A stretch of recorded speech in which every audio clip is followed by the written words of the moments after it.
ایک پہاڑی گاؤں میں 3 دوست رہتے تھے، فاروق، حامد اور بلال۔ وہ اکثر جنگل میں کھیلنے اور مہم جوئی کرنے نکل جاتے۔ ایک دن انہوں نے سنا کہ پہاڑ کے اندر ایک اندھیری غار ہے جہاں خزانہ چھپا ہوا ہے۔ تجسس کے مارے تینوں دوست ٹارچ اور لکڑی کے ڈنڈے لے کر غار میں داخل ہوئے۔ اندر جاتے ہی سردی اور اندھیرا بڑھنے لگا۔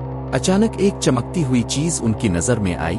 وہ ایک بڑا سنہری صندوق تھا۔ بلال فوراً بولا، یہ خزانہ ہمارا ہے، ہم سب امیر ہو جائیں گے۔ مگر فاروق نے کہا، اگر یہ واقعی خزانہ ہے تو یہ کسی کا ہوگا، ہمیں جانچنا چاہیے کہ یہ صحیح ہے یا نہیں۔ حامد دونوں کے درمیان خاموش رہا، مگر دل ہی دل میں ڈرا ہوا تھا۔ جیسے ہی بلال نے صندوق کھولنے کی کوشش کی، غار میں گڑگڑاہٹ ہونے لگی۔ اچانک ایک پرانی لکیر پر لکھا ہوا نظر آیا، لالچ اندھیروں میں لے جاتا ہے اور سچائی روشنی کا راستہ دکھاتی ہے۔ فاروق نے فوراً بلال کو روکا اور کہا، ہمیں خزانہ نہیں چاہیے، ہمیں اپنی حفاظت اور ایمانداری چاہیے۔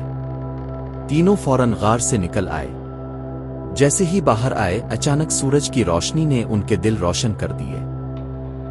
بعد میں گاؤں کے بزرگوں نے بتایا کہ وہ خزانہ ایک آزمائش تھی جو لالچی کو اندھیروں میں قید کر دیتا تھا۔